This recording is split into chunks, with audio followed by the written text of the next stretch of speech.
Alors, pour commencer, le principe de cette table ronde, c'est de réunir 5 maillons de la chaîne de vie d'un film pour voir ensemble l'impact qu'auraient les différentes menaces qui pèsent aujourd'hui sur le CNC, sur chacun d'entre nous, et comment nous sommes tous liés. C'est-à-dire qu'affaiblir un maillon, c'est affaiblir la chaîne. Donc on commencera par les auteurs, avec Christophe Cognier, réalisateur et membre du conseil d'administration de la SRF, notamment du groupe Riposte. Ensuite, nous avons Patrick Hernandez, qui à lui seul représente la production avec Bag & Film et la distribution avec Next Film Distribution, et qui représente également le pôle documentaire du SDI. Puis enfin vient le maillon important de la salle de cinéma, représenté ce soir par Clément Dussard, délégué général du JNCR. Et enfin, nous, Documentaires sur grand écran, nous sommes une association de diffusion nationale, mais qui intervient sur tous les territoires, donc avec des partenaires à la fois nationaux, régionaux et locaux. Donc, je pense qu'à notre brochette, on a déjà une bonne idée des maillons de la chaîne. Mais avant de lancer la discussion avec nos invités, je vais commencer par introduire le sujet et donner des clés d'analyse qui nous seront utiles d'abord par l'histoire du CNC jusqu'à sa forme actuelle, une comparaison avec d'autres pays au niveau international pour enfin arriver aux attaques actuelles et les menaces démocratiques et sociétales qu'elles représentent.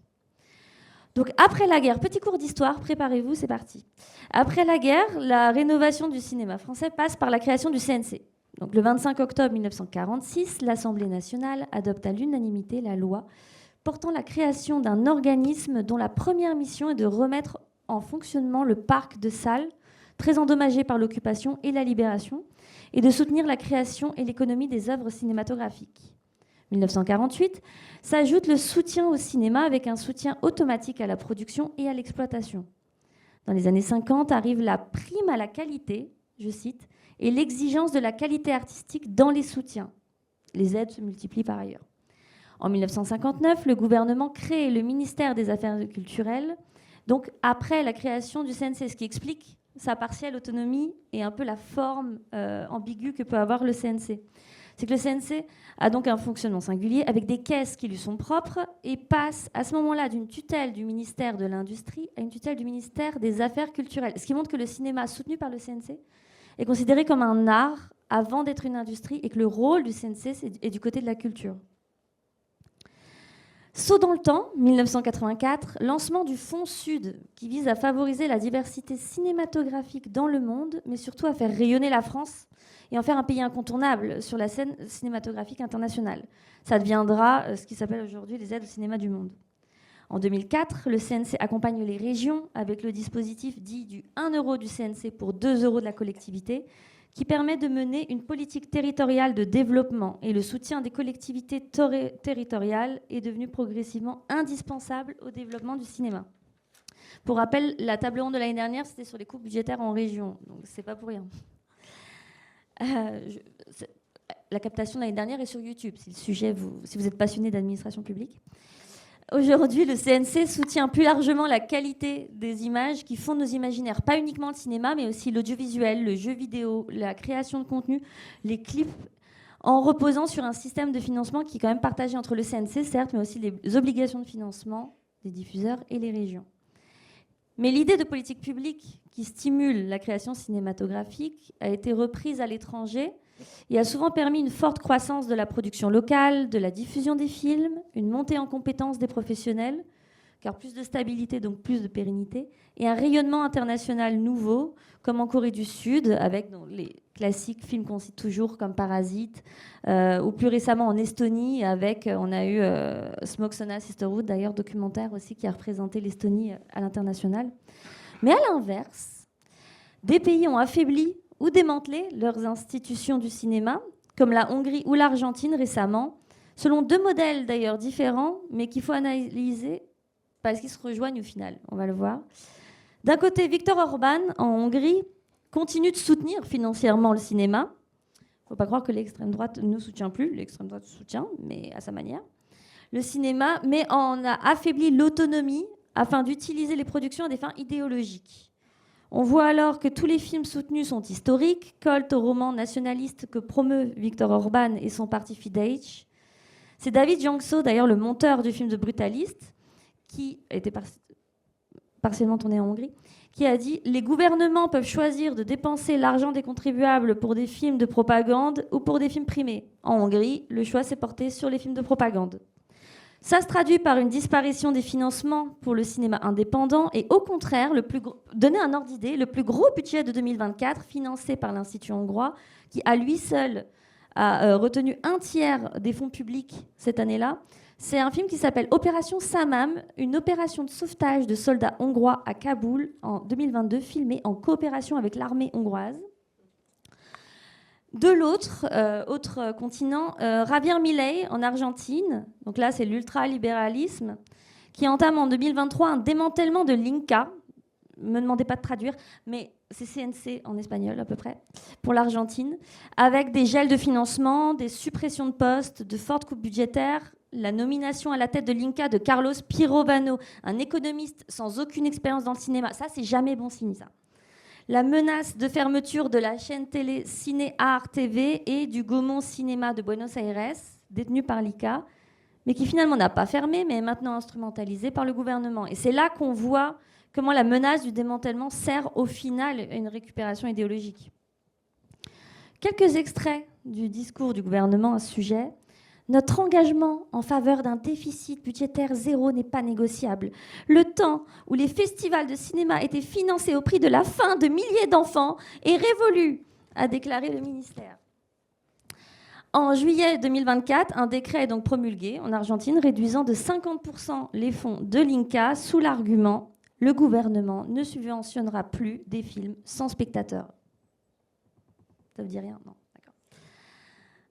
Revenons en France. Alors que le système du CNC n'avait jamais créé de débat public majeur ces dernières années, voilà que, en octobre dernier, Mathias Reynaud, député RN de la 3e circonscription de la Somme, a déposé l'amendement 973 à l'article 36, on est précis, au projet de loi Finances 2026 qui porte sur l'affectation des taxes.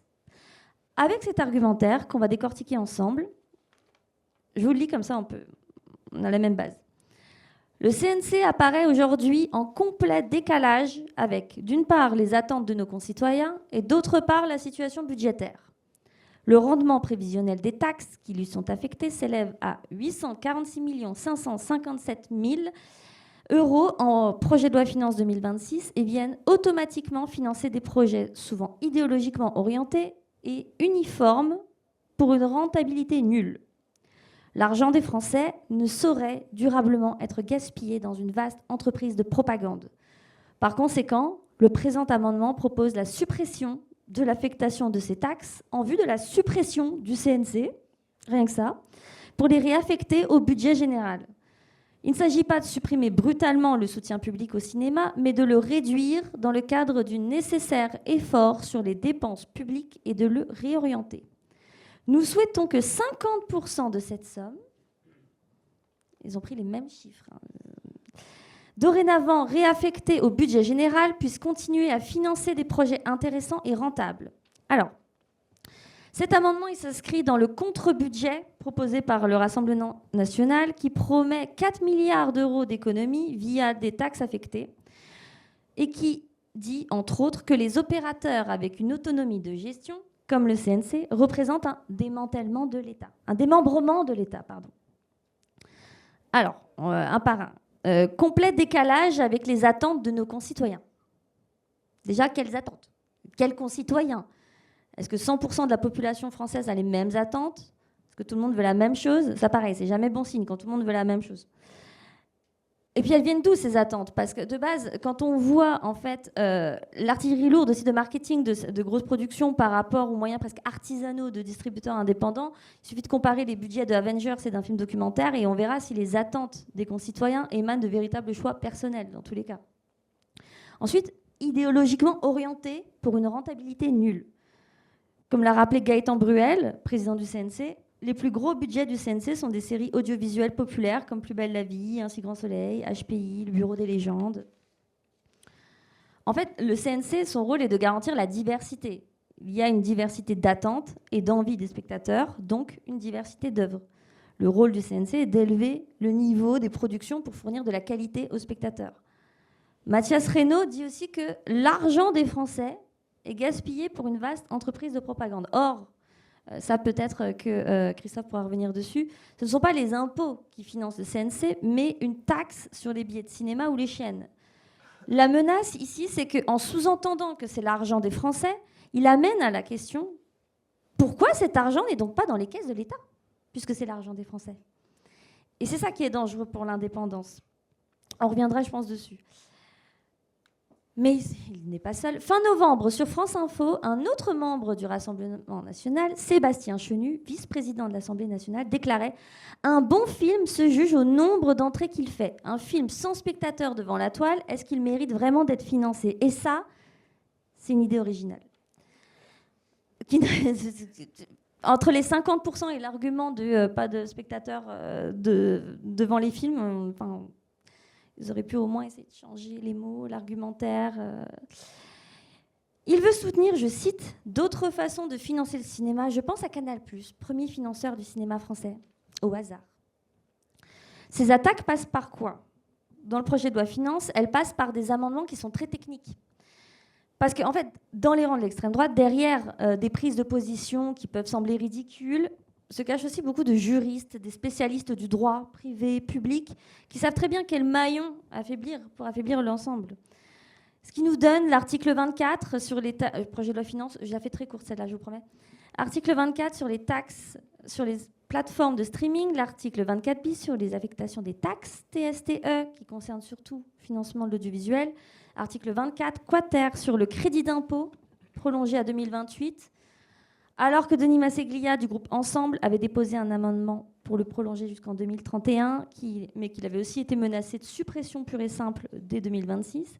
Article 36, le fameux, sur les impositions affectées à des tiers, donc c'est un gros morceau du projet de loi finance, qui détermine l'affectation des taxes au budget du CNC. Pour résumer, les taxes qui reviennent au CNC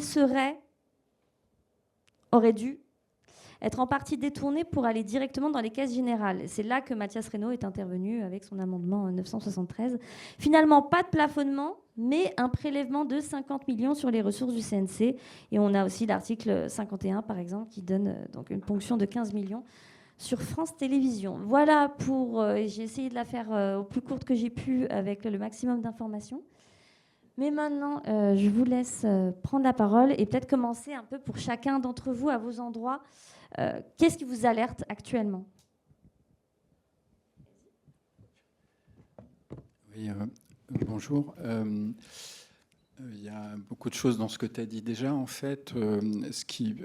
À la SRF, on a réagi quand il y a eu ces attaques dans la presse, celle de Chenu et le projet de loi à l'Assemblée nationale, porté par le RN. On a fait une tribune avec l'ARP pour défendre le CNC un peu dans les mêmes termes que ceux que tu as utilisés, donc je ne vais pas revenir dessus.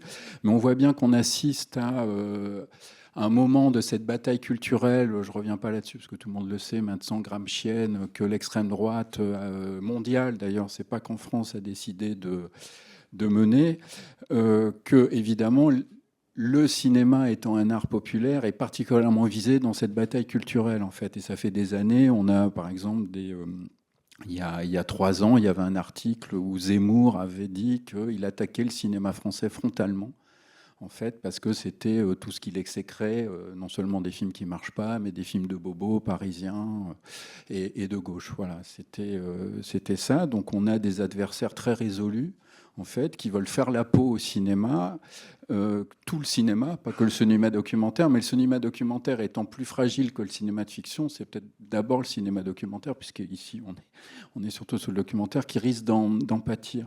Et on voit très bien comment cette attaque est coordonnée avec celle contre le service public, la commission d'enquête qui est en ce moment à l'Assemblée nationale, qui est un tribunal, en fait, qui est fait au service public, puisque le service public, la télévision française, finance aussi la création, en particulier documentaires audiovisuels, puisqu'ils sont je crois, ils sont les premiers financeurs de films, alors pas cinéma, mais audiovisuel, documentaires de création, et financent aussi le cinéma et la création.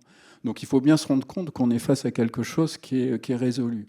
Et si on rajoute à ça que c'est quelque chose qui est tout à fait compatible avec l'offensive, elle aussi néolibérale, contre les aides publiques, contre l'exception culturelle, contre les taxes allouées au CNC, que les plateformes américaines et le lobby américain à Bruxelles n'arrêtent pas de vouloir enlever, puisque sous prétexte de distorsion à la concurrence, on voit qu'on est face à quelque chose d'extrêmement fort face à nous et qu'il faut qu'on réagisse.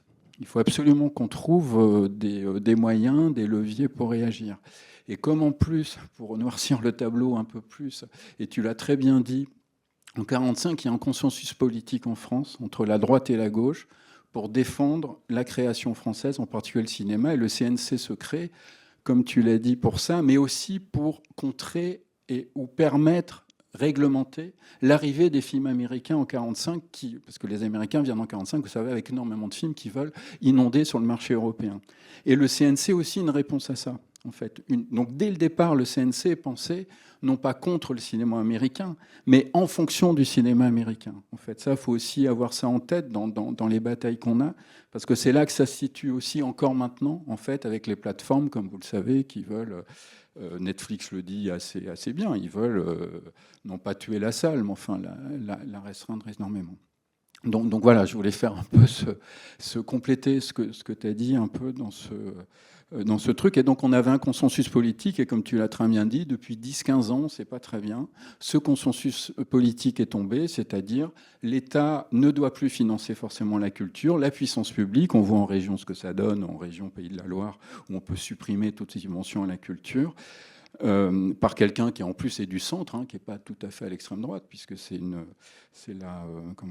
la Morancet, de Morancet, qui est la numéro 2 du parti d'Édouard Philippe, donc qui se prétend être au centre, en fait. Donc on voit bien qu'on a un arc relativement hostile, et parfois même à gauche, parfois des municipalités ou des pouvoirs locaux de gauche suppriment la culture, ou n'en voient plus tellement la nécessité de défendre la création. Donc on en est là, d'une certaine façon, de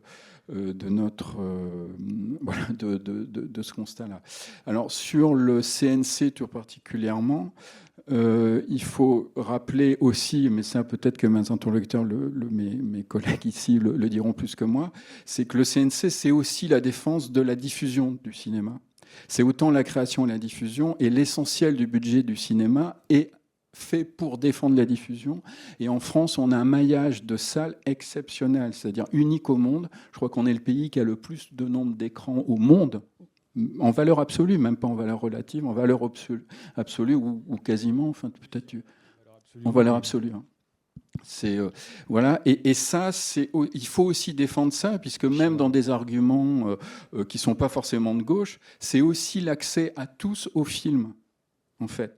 La politique du CNC, c'est d'aider évidemment la création, ça, on pourra y revenir, mais c'est aussi aider le fait que les films aillent dans les villages, dans les petites villes, dans les campagnes. Il y a des cinémas itinérants, il y a un travail formidable qui est fait pour que le cinéma reste. Et pourquoi c'est important la salle ? Parce que c'est par rapport à la multiplication des écrans personnels, en fait, c'est être ensemble, c'est sortir de chez soi, c'est regarder dans le noir, dans un temps long, puisque le cinéma, c'est un temps long, c'est pas les 3 minutes. Enfin, moi, je n'ai pas TikTok, je sais pas sur TikTok combien ça dure, les vidéos, mais enfin, c'est très court. C'est donc retravailler la question de la concentration, retravailler le être ensemble, retravailler le débat. Et donc, les salles en dehors des films, les salles en elles-mêmes sont des lieux où bat le pouls démocratique d'un pays, en fait. Et ça, c'est très important aussi de rappeler à nos interlocuteurs, quand on veut attaquer le CNC, que le CNC, c'est peut-être d'abord ça, avant presque, ou en tout cas en même temps, c'est les deux pieds du CNC, de la défense de la création. Je laisse là. Alors, moi, j'adhère déjà à tout ce qui a été dit. Et donc, pour ne pas être trop redondant, ce que je vais essayer de faire, c'est faire un constat un peu plus général. Parce que moi, ce qui m'alerte personnellement, au-delà des menaces sur le RN, et je vais y revenir, enfin, les menaces du RN, et je vais y revenir, c'est quelque part la crise que traverse le cinéma et l'audiovisuel français, du coup, depuis quelques années. Et ça, je l'ai constaté, si ce n'est au niveau de la distribution et bien avant le Covid, et bien sûr maintenant d'autant plus depuis le Covid. Donc c'est une crise qui est conjoncturelle et un peu structurelle. Et quelque part, du coup, il y a plusieurs facteurs qui peuvent un peu l'expliquer. Et du coup, ce qui a amené finalement des conséquences des répercussions un peu significatives sur l'ensemble du secteur. Donc pour faire un peu vite, moi je retiens un peu 6 points. Donc il y a un peu, par exemple, en 2025, la baisse de films porteurs par rapport à 2024. Et donc par exemple, en 2024, il y avait Le Comte de Monte-Cristo, il y avait un petit truc en plus. Et quelque part, on a 22 millions de spectateurs en moins entre 2025 et 2024, ce qui n'est pas rien. C'est la plus forte baisse depuis 25 ans, hors période du Covid. Du coup, on a quelque part aussi la concurrence avec les plateformes. Et puis maintenant, il n'y a pas que Netflix, il y en a un certain nombre. Et puis l'évolution voilà, de la consommation ou du comportement des spectateurs. On a aussi du coup les grèves et les différentes crises, on va dire, du secteur, de l'industrie du cinéma. Alors il y a eu à un moment donné, il y a quelques années, la grève des scénaristes qui ont quand même un peu décalé des gros films américains. Il y a eu le mouvement des Gilets jaunes et le Covid qui a quand même du coup perturbé la fréquentation en salle. Mais on a aussi par exemple le gel durant 6 mois de Canal+, des préachats et des achats qui a un peu déstabilisé la production française. On a la crise économique et l'inflation, notamment par rapport à la guerre en Ukraine, qui a aussi là favorisé les plateformes qui sont finalement moins onéreuses. On a là, du coup, là, ce que tu disais, du coup, on a un peu une baisse des financements, mais c'est aussi bien le CNC, c'est France Télévisions, c'est la région Centre. On a aussi, du coup, OCS qui a été racheté par Canal, et quelque part, la fusion des deux a fait un peu baisser l'enveloppe. Et bien sûr, du coup, on a la menace du RN, mais finalement, ça, voilà, comme tu disais, c'est pas nouveau. Donc c'est un danger, mais c'est pas nouveau, parce que du coup, les États-Unis et certains pays d'Europe ou l'Europe, du coup, se sont assez fréquemment opposés à ce dispositif, qui est certes vertueux. Et donc du coup, voilà, même si on arrive à écarter la menace du RN, c'est pas pour autant que le danger sera complètement écarté. Bonsoir, merci déjà d'avoir organisé cette table ronde. Pour répondre à la question, et si je parle de mon centre, c'est-à-dire les salles de cinéma, Groupement national des cinémas de recherche, je représente à peu près 120 cinémas en France, en sachant que l'AFCAE, qui est donc l'association majeure des salles à réessai, en représente 1200 à peu près. Ce qui m'inquiète, c'est peut-être aussi l'endroit où la salle de cinéma est la plus forte, c'est-à-dire que c'est une espèce de croisement, de carrefour entre l'espace d'expression citoyen, tu l'as dit tout à l'heure, c'est le cinéma, l'art le plus populaire, ou en tout cas celui qui a été créé et son fondement par des bases populaires. Et c'est à ce titre qu'il est vecteur et un outil très fort de la bataille culturelle que tu évoquais tout à l'heure. Et à la fois un relais de la politique publique de la culture d'une certaine façon, parce que même si toutes les salles ne sont pas des salles publiques ou en régie directe, associative, etc., dès lors qu'il est question d'art et essai, puisque je parle de mon point de vue, il y a une subvention à la diffusion que vous aviez évoquée tout à l'heure qui est attribuée pour un engagement à la programmation de la diversité, de son accompagnement en salle, de son animation, etc. Et à ce titre, et pour toutes les raisons évoquées tout à l'heure, et du fait que l'extrême droite est assez violente, agressive sur la question de la bataille culturelle, le moindre centime d'argent public est scruté dans les moindres détails pour demander des justifications, et il faut toujours montrer patte blanche, rendre des comptes systématiquement, à la fois sur son modèle économique et sur son engagement de programmation et de diffusion. Et là, moi, la réponse directe à ça, c'est que là où ça m'inquiète, c'est toutes les atteintes systématiques, régulières, croissantes, à l'endroit d'un fondamental qui est la liberté de création d'une part, et son corollaire, la liberté de programmation, puisque dans la loi de 2016 qui établit la liberté de création, il y a aussi une liberté de programmation des établissements publics et de leurs équipes. Et à ce titre, dès lors qu'il y a... ça vaut bien sûr et sans doute plus fort pour les salles, les établissements en régie directe, et je ne parle pas que des salles de cinéma, mais ça vaut aussi pour beaucoup d'autres espaces. Ça vaut des attaques ou des pressions, un certain nombre de demandes de programmation ou de déprogrammation qui peuvent venir soit des tutelles, soit du public. Et c'est pour ça que je disais que c'était la question du carrefour était importante, qui viennent malmener cette liberté de création, cette liberté de programmation, et plus concrètement malmener aussi des équipes en caisse, des équipes qui décrochent le téléphone, qui ont affaire à des spectateurs, des spectatrices qui, alimentés par un débat public sclérosé par l'extrême droite, demandent et estiment qu'un établissement, dès lors qu'il reçoit de l'argent public quel qu'il soit, devrait être à leur disposition, quoi. Et voilà, en gros c'est ça. Et pour moi, il faut donc se permettre de réaffirmer la question de l'engagement de création et de programmation, mais aussi et surtout, et pour parler quand même de choses un peu plus, moins agressives, moins offensives, disons, réaffirmer aussi des espaces dans lesquels il y a un engagement encore fort de la part des élus, des tutelles, des publics, pour un engagement vers la culture, vers un espace démocratique. Je renvoie à la tribune qui a été publiée par l'AFCAE dans Le Monde vendredi dernier, qui réaffirme le fait qu'un engagement pour la culture, pour la diversité culturelle, c'est un engagement fort démocratiquement. Et voilà, moi je pense que c'est là-dessus que je vais conclure la question. Non, mais c'est pour continuer. Et puis notre discussion est peut-être revenir sur le CNC.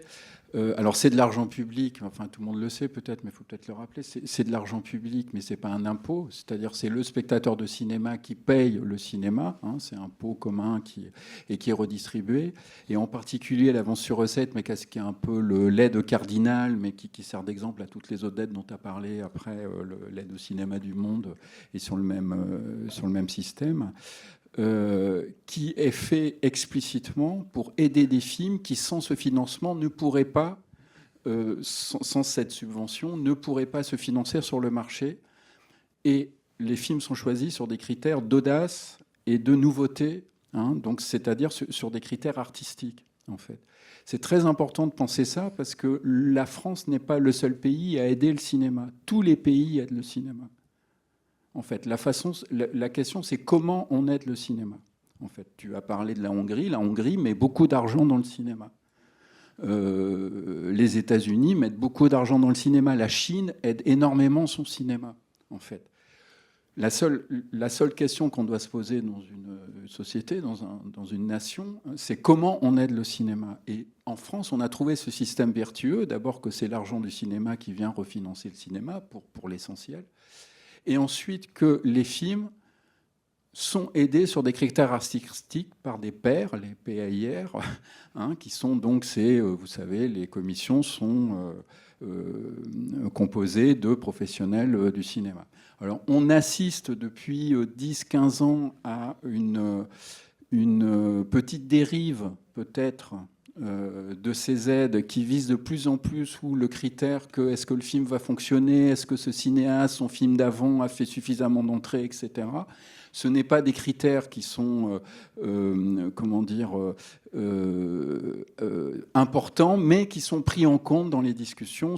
Moi, j'ai siégé quelques années à l'avance sur recette. Ceux qui l'ont fait, c'est des critères qu'on commence à entendre, des critères de casting. Est-ce que telle actrice ou tel acteur va attirer les gens, des critères d'avoir un distributeur suffisamment important pour pouvoir... Voilà. C'est une petite musique qu'on entend. Donc, il y a déjà un petit dévoiement, en fait, et déjà quelque chose qui est concédé au marché d'une certaine façon à des aides qui normalement étaient sans ça. Et l'autre, parce que pour être honnête jusqu'au bout, quand on parle du financement du cinéma, l'autre façon de financer le cinéma sur des fonds publics, c'est le crédit d'impôt. Et le crédit d'impôt, c'est un impôt, en fait, c'est-à-dire que c'est une façon d'attirer sur le sol français des tournages, et tous les comptes font que ça rapporte plus à la France qu'au compte public, si vous voulez, que ça coûte, puisque je crois que le ratio, c'est 1/6. C'est-à-dire que quand vous faites un crédit d'impôt pour attirer un film qui soit étranger ou français, d'ailleurs sur le sol français, ça fait des nuits d'hôtel, ça fait de la restauration, ça fait des taxis, ça fait des transports, ça fait les menuisiers qui travaillent, etc., tout un personnel, ce qui fait que ça rapporte de l'argent. Donc toutes ces aides publiques au cinéma, non seulement sont, et c'est le plus important, sont là pour assurer la pluralité des formes et des regards et des récits, mais sont aussi économiquement quelque chose qui fonctionne, en fait. Et la dernière chose juste que je voulais dire, c'est que le cinéma français, par ce système, est un des cinémas au monde qui s'exporte le mieux dans les grands festivals. C'est une des plus grandes présences dans les grands festivals internationaux. C'est un cinéma qui, depuis quelques années, a eu toutes les grandes récompenses, le Lion d'Or, la Palme d'Or, l'Ours d'Or, d'Argent, etc., depuis plusieurs années. Donc attaquer ce modèle à un moment où il fonctionne très bien, et en plus, si on est franchouillard, cocardier, est totalement stupide, en fait. Parce que c'est un système qui fonctionne très bien, au contraire. Oui, mais l'argumentaire utilisé ne tient pas, que ce soit économique ou que ce soit nationaliste. Enfin, au final...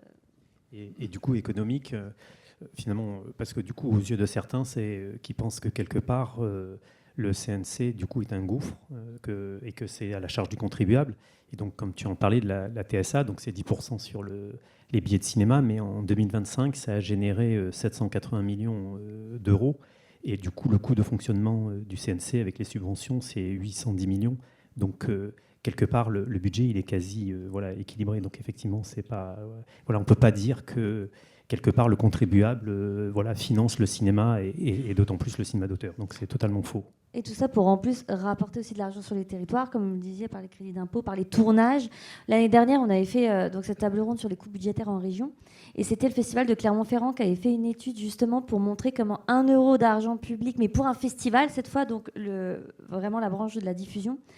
Je crois que c'était à Clermont-Ferrand, eux, c'était 1 euro pour 22 euros carrément. C'est-à-dire qu'1 euro d'argent public pour le festival de Clermont-Ferrand amène des gens du monde entier qui en fait rapportent 22 euros sur le territoire. Et au niveau des subventions régionales en production, que ce soit en court ou en long, mais par exemple pour parler des courts-métrages, donc quand on a un financement qui peut aller de 20 à 30 000 euros en moyenne, du coup il faut dépenser, c'est pas 100%, il faut dépenser en général entre 120 et 180% selon les régions, donc ça fait une moyenne de 150%. Donc déjà, la subvention n'est pas finalement une subvention, c'est pas de l'argent perdu, parce qu'ils vont non seulement récolter la somme, mais finalement davantage. Et après, sans compter toutes les retombées effectivement indirectes. Donc pour 30 000 euros qu'ils ont donné à un film, il va y avoir 45 000 euros que la production va venir dépenser dans la région. Et c'est toute l'importance de cette table ronde et le format, d'ailleurs assez court avec une captation, et pas anodin. C'est parce que, comme on l'a vu, en fait, derrière un argumentaire qui est en fait très idéologique et très orienté, se jouent en fait des questions très techniques, et que beaucoup jouent sur le fait que ces questions soient techniques et donc mal comprises du grand public, mais parce qu'en fait la plupart des gens ne sont pas du tout experts d'administration publique ni économistes, donc en fait c'est jouer là-dessus pour ne jamais vraiment parler. Et de coup, en fait, s'ils veulent parler d'économie, on va parler d'économie, c'est l'idée. Alors, il faut parler d'économie, il faut aussi parler politique et parler esthétique. Et parce que l'autre argument, c'est vous avez fait pendant des années des films de gauche, en gros, quand on sera au pouvoir, on prendra les mêmes instruments et on fera des films de droite. En gros, c'est un peu ce que fait Viktor Orban, comme tu l'as dit, et c'est un argument qu'on entend de façon très, très claire dans la bouche de l'extrême droite, qu'elle soit RN ou autre, sur ces questions-là. Et donc nous, ce qu'il faut qu'on défende, c'est pas l'idéologie des films, c'est la diversité des formes. On est des créateurs, et un créateur, c'est quelqu'un qui invente des formes, des regards, des points de vue, en fait. Et ce qu'on recherche, c'est une nouveauté dans le point de vue et une diversité dans le point de vue dans toutes les institutions qu'on a. Donc on ne défend pas un cinéma de gauche, idéologiquement tel ou tel film de gauche. Ce qu'on défend, c'est une création, c'est une invention, un point de vue qu'on n'a jamais vu, non pas idéologiquement, mais formellement. en fait, c'est-à-dire artistiquement. Et si on défend ça, et c'est là-dessus qu'il y avait un consensus, et que ce consensus est en train un peu de disparaître, puisqu'on a une classe politique qui n'est plus cultivée, pour qui l'art n'est plus quelque chose d'essentiel, contrairement à quelqu'un comme Pompidou, qui a été capable d'écrire une anthologie de la poésie française. J'aime bien citer ça, mais demandez à M. Macron d'écrire une anthologie de la poésie française, par exemple. Hein, moi, j'étais pas du tout politiquement... enfin, j'étais un peu jeune quand même, je ne suis pas si vieux, mais pour Pompidou. Mais et son anthologie est pas mal, hein, si vous la trouvez. C'est-à-dire que c'est des gens pour lesquels l'art était une pratique nécessaire à la vie personnelle et en société. On a changé d'époque par rapport à ça, en fait. Et je pense que s'il y a, nous, quelque chose qu'il faut resituer, c'est à quel point l'art nous habite profondément. C'est pas un divertissement, ce n'est pas qu'un divertissement, ce n'est pas qu'un canal de communication, ce n'est pas qu'un canal de propagande, ça peut être aussi ça un peu, effectivement, mais c'est quelque chose qui profondément nous habite et nous aide, nous habite, oui, et nous aide à respirer, à sentir, à comprendre le monde, à aimer, à nous diversifier, etc. C'est ça, je pense, qu'il faut qu'on retrouve. Et là-dessus, la bataille, elle est aussi avec les plateformes, elle est aussi avec l'entertainment. Hein, cette espèce de mot, on ne sait plus très bien si c'est de la culture, si c'est du divertissement, c'est quelque chose entre les deux. Mais surtout, pour moi, la résultante de ce que tu viens d'expliquer là, c'est que, en fait, face à un discours quand même très très clair et très très précis de la part de l'extrême droite et de la droite assez dur en général sur ce que c'est et ce que ça doit être la culture, selon eux, on se retrouve face à une situation où il y a un impensé culturel dans le champ politique de manière générale sur le reste du spectre, quoi. Et qu'il y a un endroit dans lequel il faut replacer aussi les fondamentaux d'un engagement politique autour de la culture, replacer au cœur de la réflexion la question de l'éducation populaire, par exemple, qui a été complètement abandonnée par le champ politique depuis des années, alors que ça a été un engagement extrêmement fort, en fait, dans les années 80 et dans les années 90, au moment de la création de l'éducation au cinéma, des dispositifs en classe, etc. C'est quelque chose qu'on a estimé qui roulait depuis un certain nombre d'années, qu'on a complètement laissé à l'abandon, en tout cas en termes de réflexion politique, et que face à ça, on se retrouve avec un discours qui est extrêmement clair et auquel on n'a aucune réponse, ou en tout cas un truc un peu discret, quoi.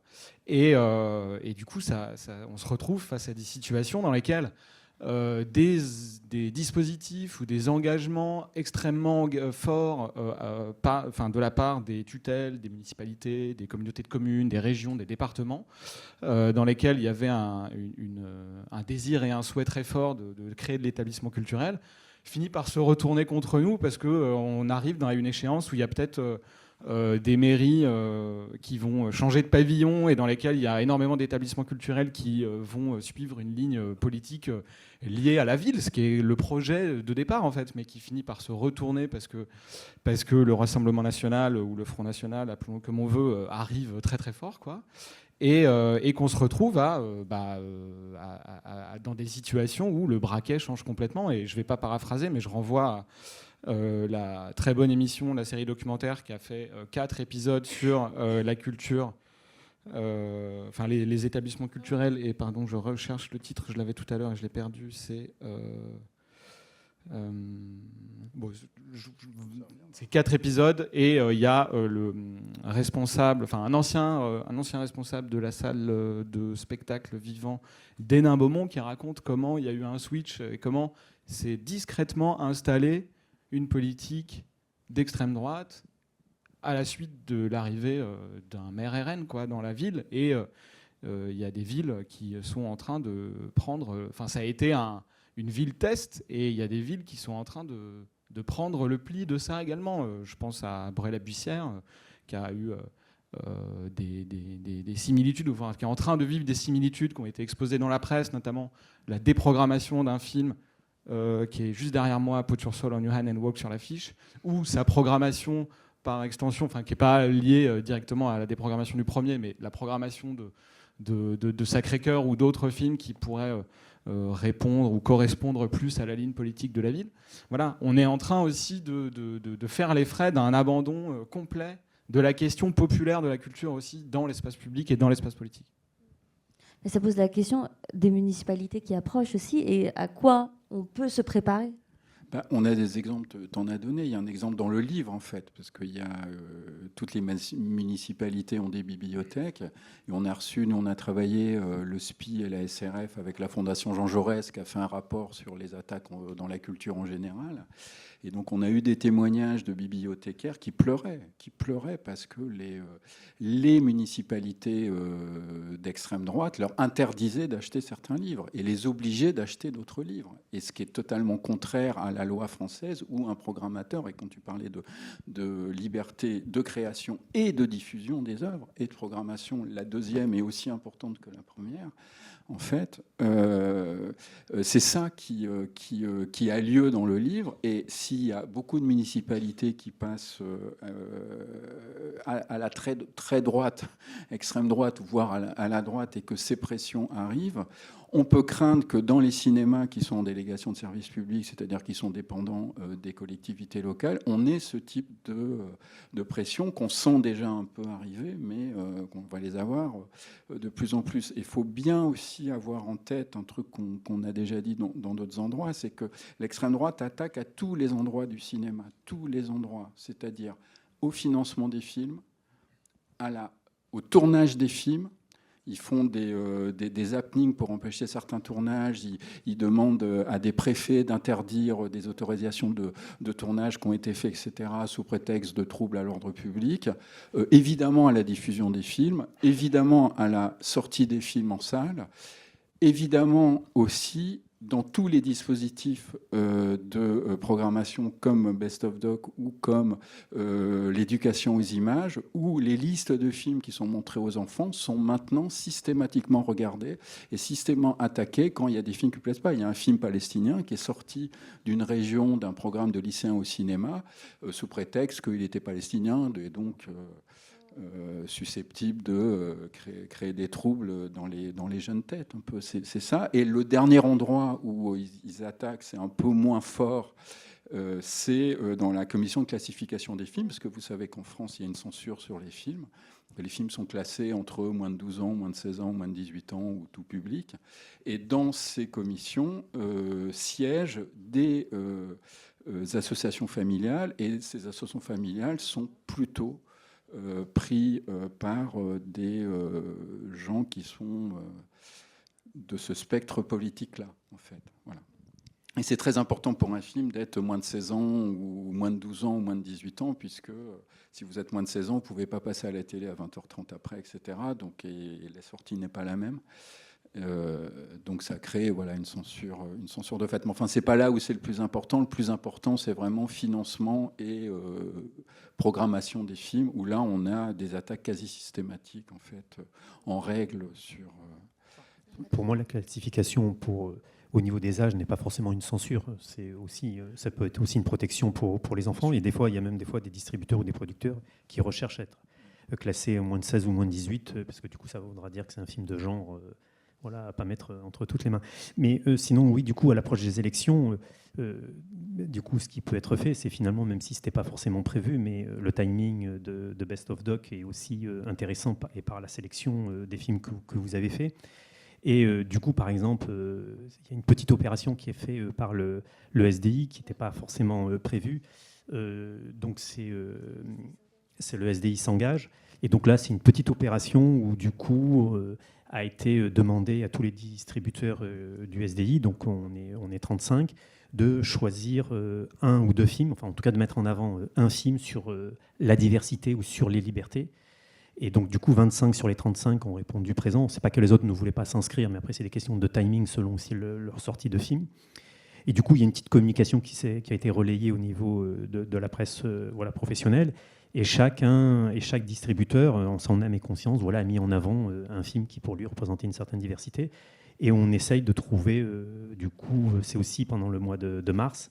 Oui, il y aura une séance, d'ailleurs, pendant Best of Doc de Put Your Soul on Your Hand and Walk avec Amnesty et Cépidé Farsi dans le cadre de SDI s'engage.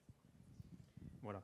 Et donc, du coup, c'est d'essayer de trouver après des cinémas qui veulent aussi soutenir cette opération, parce que c'est le SDI qui s'engage, mais avec les exploitants pour des films, voilà. On s'engage tous avec le SDI. Et juste, pardon, l'émission auquel je faisais mention tout à l'heure, c'est La culture sous pression. Alors c'est vrai que là, je relis un peu les morceaux. Vous parliez de, en fait, comment discrètement s'est installée l'extrême droite, un peu à tous les endroits. Il y a quelqu'un qui est présent à tous les endroits, c'est quand même Vincent Bolloré. Je vous amène à lire l'article de lundi matin du 28 janvier qui s'appelle « Le cinéma est cerné, Bolloré est désormais présent à toutes les strates qui rendent possible l'existence du cinéma français. Financement, diffusion, distribution, exploitation. »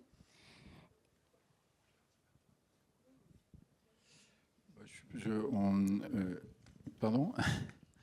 Non, mais vous savez qu'effectivement, on a appris, je crois que c'est en septembre, qu'ils rentraient au capital du GC, puis après, ils vont être majoritaires du GC. Alors, ce qui était une bonne nouvelle, assez étrangement, parce que l'autre entité qui était possiblement qui pouvait acheter UGC était un fonds américain. Donc, au moins, il y a eu là aussi un communiqué SRF ARP pour se féliciter. J'ai pas fini, hein. Mais pour se féliciter du fait que UGC restait dans le giron français, tout en pointant le risque d'hégémonie de Bolloré de la production jusqu'à la diffusion des films, et en disant qu'on serait vigilant. Après, pour être honnête, parce que juste avant là, j'ai demandé sur les nouvelles qu'on a, sur les productions actuelles de Canal+, est-ce qu'il y a une pression qui est faite sur le type de films qui sont financés par Canal+, d'un point de vue idéologique, de sujets, etc. Et on n'a pas, pour l'instant, de témoignages d'équipes, de producteurs, de cinéastes qui nous disent que leur film n'a pas été pris pour des raisons idéologiques. Il faut tout de suite dire que le seul film de François Ozon qui n'a pas été financé par Canal+, est le film sur la pédophilie dans l'Église, et que tout porte à croire que ça vient de tout en haut, c'est-à-dire de Bolloré, pour qu'ils n'aident pas le film. Donc les films qui ont un sujet religion, en particulier catholique, seraient effectivement surveillés par Bolloré. Mais sur les autres films, si on veut faire un constat, jusqu'à maintenant, aujourd'hui, là, tout de suite, on n'a pas eu d'informations suffisamment précises et documentées qui nous dirait qu'il y ait un contrôle idéologique des films qui sont financés par Canal+. Et je veux juste dire un truc, que ça concerne très peu le documentaire, parce qu'ils ne financent quasiment pas de documentaire de toute façon, mais je le dis pas. Voilà. Excuse-moi. Alors, ça dépend si on prend Sacré-Cœur pour un documentaire ou pour une fiction. Non, enfin, je veux pas rentrer dans. Non, mais ça veut pas dire qu'il finance pas des films qui idéologiquement sont de son côté. Non. Ça veut dire que si tu lui présentes un film qui, par exemple, l'histoire de Souleymane, qui n'est pas du côté des idées de Bolloré, est-ce que tout en haut, il y a quelqu'un qui vient dire non, on ne finance pas ce film? Pour l'instant, on n'a pas ce type de truc. Non, mais ça ne veut pas dire que, oui, ils financent des films d'extrême droite. Oui, et après, il y a quand même un certain nombre de témoignages recroisés, alors qui sont portés sur, effectivement, pas des films de cinéma, mais une série télévisée qui s'appelle 1900, auquel il aurait été demandé de supprimer tout lien et rapport avec la séparation de l'Église et de l'État dans la saison 2, me semble-t-il. Il y a des endroits dans lesquels ça existe. Oui, non, mais là, on parlait du financement du cinéma français, parce que par ailleurs, Bolloré finance, je ne sais plus quelle chaîne, excusez-moi, une série documentaire télévisuelle adaptée d'un livre de Zemmour. Voilà, par exemple. Donc ça, oui, ça, on a déjà ça. Et si on doit regarder ce qui se passe dans l'édition, entre le rachat de Flammarion et de Fayard, jusqu'à l'achat des comment ça s'appelle, les trucs dans les gares là, les relais, en fait, il a toute la chaîne. C'est le plus gros distributeur de livres aussi, Hachette, en fait. Donc il détient la moitié de la distribution des livres, des très grandes maisons d'édition et la diffusion, c'est-à-dire les relais dans les gares. Et quand vous passez, comme par hasard, moi j'ai pris le train, enfin comme tout le monde, regardez ce qu'ils mettent en avant des relais. Moi, il y avait 4 livres de Villiers. Il y avait 4 emplacements possibles, donc ils auraient pu mettre d'autres livres, je ne sais pas moi. Même le Sarkozy n'y était pas. C'était 4 fois de Villiers, qui a vendu, je crois, en 3 ans, 500 000 livres de Villiers. pour vous rendre compte, les opérations. Et Bardella, je crois, c'est autour de 300 000 sur ces 2 livres. Donc, si on regarde ce qui se passe dans l'édition, le jour où il aura vraiment UGC, on peut effectivement se dire qu'il y a un danger. Mais pour l'instant, si on veut vraiment faire le constat, on ne constate pas, à part effectivement des productions type Sacré-Cœur qui vont se multiplier, parce qu'en plus, il y a un public pour ça.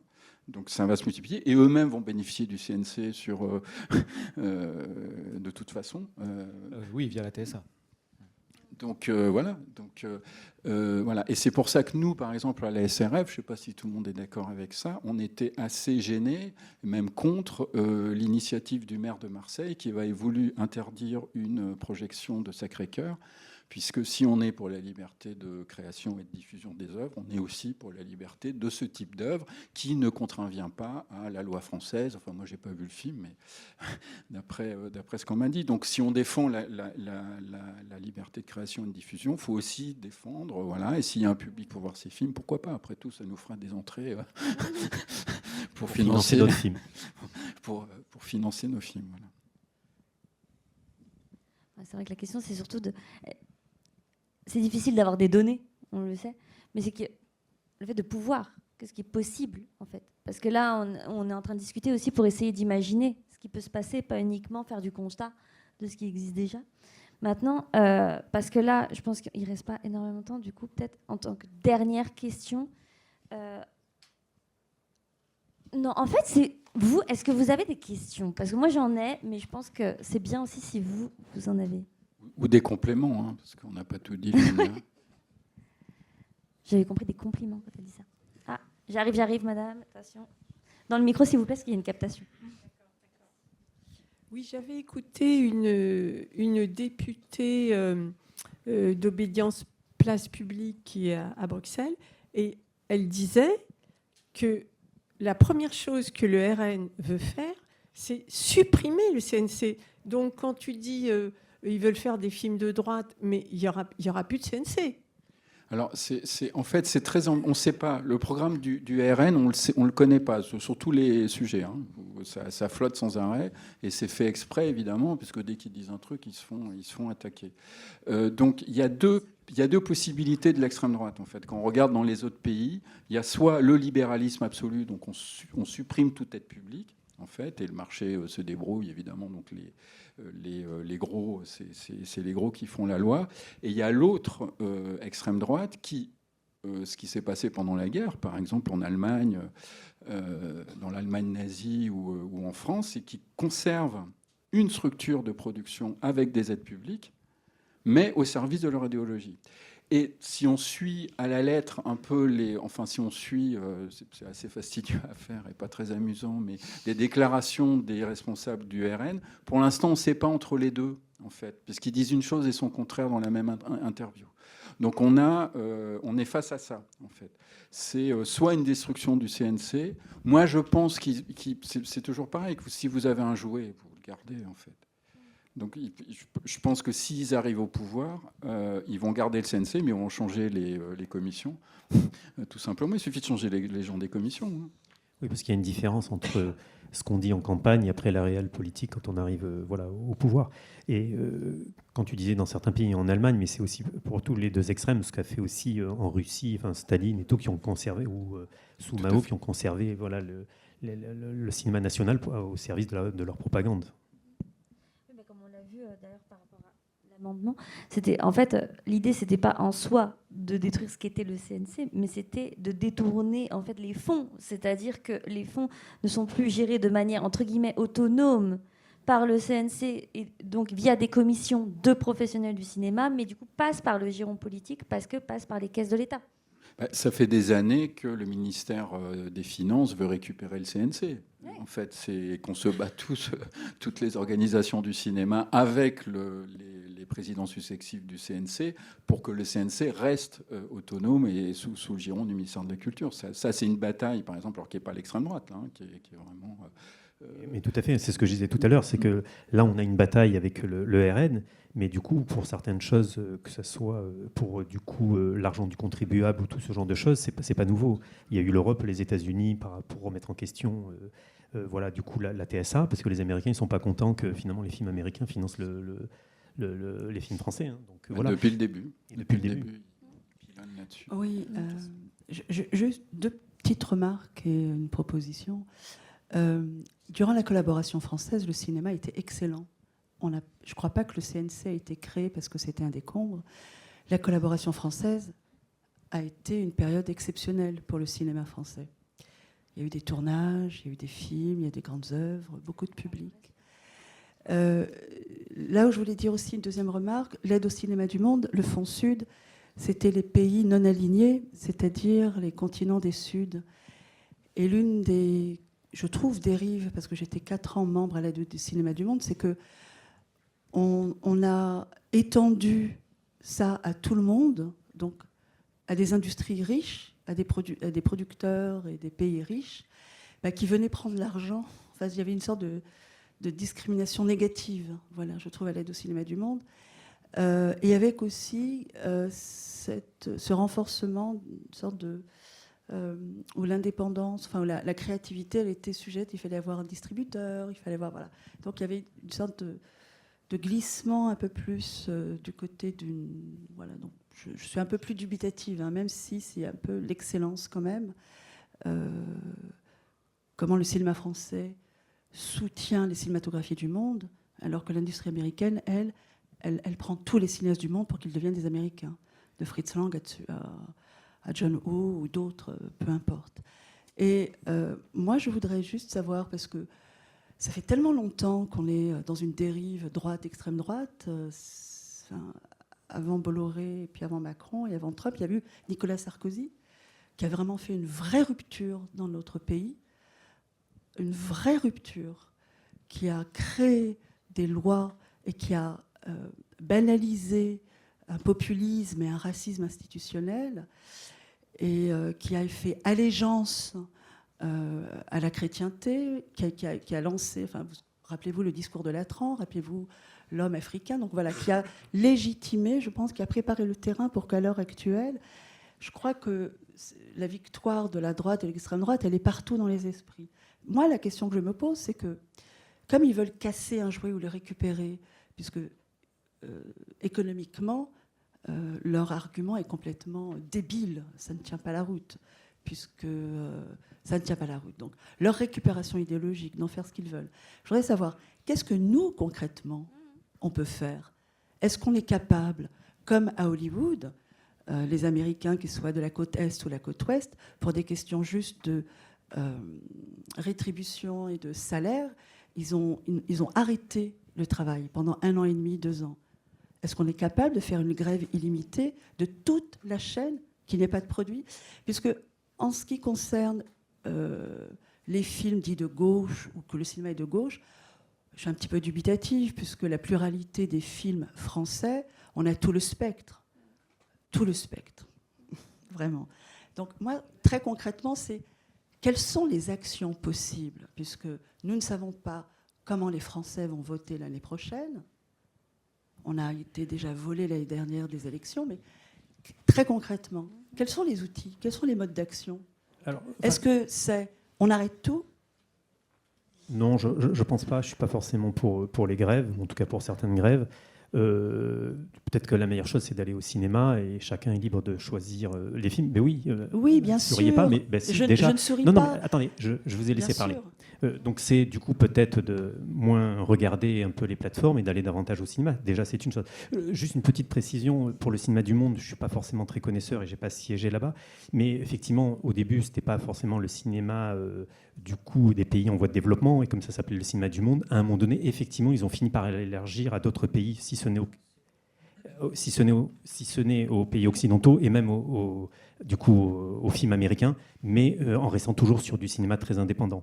Et donc c'était pour ne pas finalement Non. Enfin, je suppose que le cinéma du monde ne soutient pas des grosses productions américaines. C'était pour soutenir le cinéma indépendant. Et voilà. Et du coup, je crois que le cinéma indépendant a aussi toujours eu des problèmes de financement aux États-Unis et dans d'autres pays aussi, et pas qu'en Afrique ou en Asie. Moi, je suis d'accord avec plusieurs choses que vous avez dites, moins sur la qualité du film des cinémas pendant l'occupation, mais c'est un autre débat. Non, mais oui, je sais. Mais c'est un autre débat. Alors, qu'est-ce qu'on peut faire ? Parce que nous, moi, je peux dire ce qu'on essaye de faire à la SRF. D'abord, on travaille avec la plateforme Allociné, qu'on a beaucoup pilonné, parce que c'est là que les films étaient attaqués par des raids de l'extrême droite. Et donc, on travaille avec eux. Ils ont changé leurs algorithmes. Et maintenant, enfin, ils commencent à faire ce qu'on demande depuis des années, c'est-à-dire de vérifier que les gens aient payé, donc c'est-à-dire aient vu le film avant de critiquer. Parce que le cinéma est le seul produit, en parlant de consommation la pure, est le seul produit de consommation que vous pouvez critiquer sans l'avoir consommé. En fait, sur Allociné, dans tous les autres trucs, Booking.com, tout ce que vous voulez, ou Ikea, machin, moi j'ai acheté un truc à Ikea, il faut tout de suite donner son avis maintenant sur les trucs, mais il y a la facture pour donner son avis. Sur Allociné, vous pouvez poster une critique sur un film sans l'avoir vu. C'est quand même génial. Et donc c'est là-dessus qu'il y a eu énormément d'attaques sur des films et tout ça. Donc on travaille avec eux, ils ont compris le problème, tout n'est pas parfait, etc. Mais il y a ça. Et avec eux aussi, on est en train de travailler à des cellules, des petites cellules, pour justement des choses comme TikTok, etc. Donc très courtes, qui donneraient, la vérité sur le cinéma. C'est-à-dire qui déjoueraient des clichés sur le cinéma. Genre c'est votre impôt, etc. Vous voyez, ce genre de trucs. Voilà. Donc le CNC travaille, le SPI aussi travaille avec Allociné pour créer ça. Voilà une des choses qu'on fait. L'autre chose qu'on fait, c'est qu'on développe une réflexion, nous, à la SRF, parce que c'est notre boulot, d'une certaine façon, pour renouveler la politique des auteurs. La politique des auteurs, c'est les années 60, comme vous le savez. Depuis, il s'est passé beaucoup de choses. Il y a eu MeToo, il y a eu l'écologie au cinéma, il y a eu ces choses-là. Nous, on vient de la politique des auteurs, on défend la politique des auteurs. La politique des auteurs, c'est simple, hein, on peut la résumer très simplement, c'est de dire l'auteur d'un film, c'est celui qui fait la mise en scène. Hein, le cinéma est un langage, et les plans, la coupe, l'ellipse, la façon d'agencer les plans, de tourner, etc., c'est ça qui fait l'art du cinéma. C'est pas un film, c'est pas un scénario filmé. Il suffit pas de filmer un scénario pour faire un film. C'est la façon dont on le fait qui crée le sens, d'une certaine façon, l'émotion, les sensations, etc. Le scénario n'est qu'un élément de ça. Et donc, nous, on travaille à redéfinir une politique des auteurs, par exemple, pour la réactualiser. Alors, ça a l'air peut-être d'un truc un peu comme ça dans son coin, mais je pense que ça peut redonner une dynamique, en fait, avec la diversité, par exemple, avec toutes ces questions-là, qui n'étaient pas celles de nos ancêtres valeureux et brillants des années 60, où c'était quasiment que des hommes, ou blancs, etc. Bon.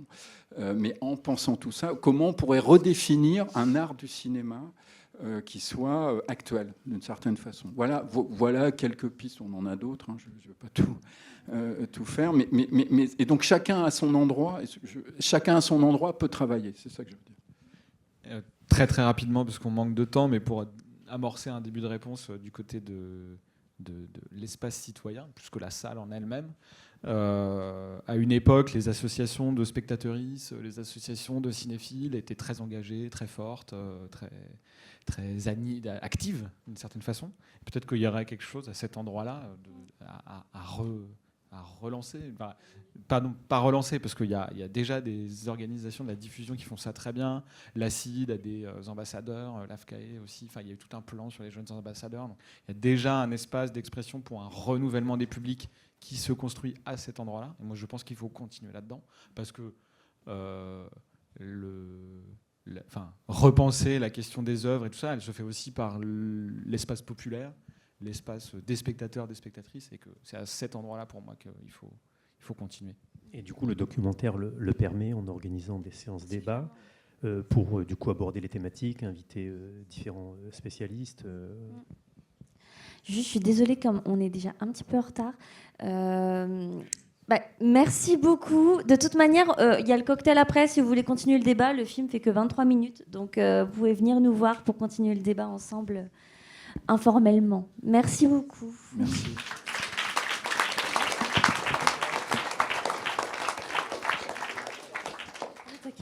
Juste, alors, pour conclure, n'hésitez pas à vous rasseoir. Moi, de toute manière, je ne vais pas voir le film, mais juste pour dire que, au final, la question, c'est en fait, qu'est-ce que représente le CNC et pourquoi il est attaqué.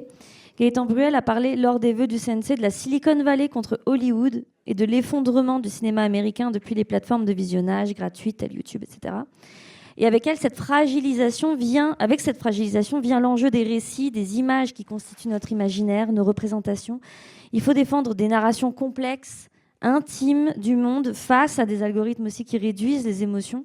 Le tout dans un contexte d'ailleurs où de nombreuses lois sont étudiées pour réguler les images issues de ces plateformes et de ces réseaux sociaux. C'est vraiment juste une conclusion. Mais défendre le CNC, c'est pas du corporatisme, c'est une question d'intérêt général. Et quand on parle de rebâtir un consensus, quel consensus, avec qui défend le CNC qui est là autour de cette table aujourd'hui? Merci beaucoup. Non, mais juste rajouter un truc qui est important, parce que j'entends ça beaucoup en ce moment. Le cinéma, ce n'est pas qu'un récit. C'est un point de vue, c'est un regard. Oui, mais quand le patron du CNC dit renouveler les récits, c'est très bien, mais c'est aussi renouveler le regard, renouveler les points de vue, renouveler tout ça. Voilà. Et c'est aussi de la mise en scène, justement. Le cinéma, c'est pas qu'un récit. C'est hyper important à chaque fois de reprendre ce truc qui est en train de venir partout. J'étais à la FEMIS, on était accueillis par le nouveau délégué général de la FEMIS qui dit on est là pour former des gens qui vont faire des récits. Non, on est là pour former des gens qui font de la mise en scène et aussi des récits. C'est très important à chaque fois de rappeler que le cinéma n'est pas qu'un récit. Voilà. Et du coup, défendre le CNC, c'est défendre la diversité, mais c'est aussi du coup défendre toute la chaîne. Donc c'est défendre toute la chaîne du début à la fin. Donc c'est l'écriture, c'est le développement, c'est la production, c'est la distribution et c'est les festivals et c'est du coup l'exploitation. Et donc remettre en cause le CNC, c'est remettre en cause finalement tout le cinéma. Voilà. Merci.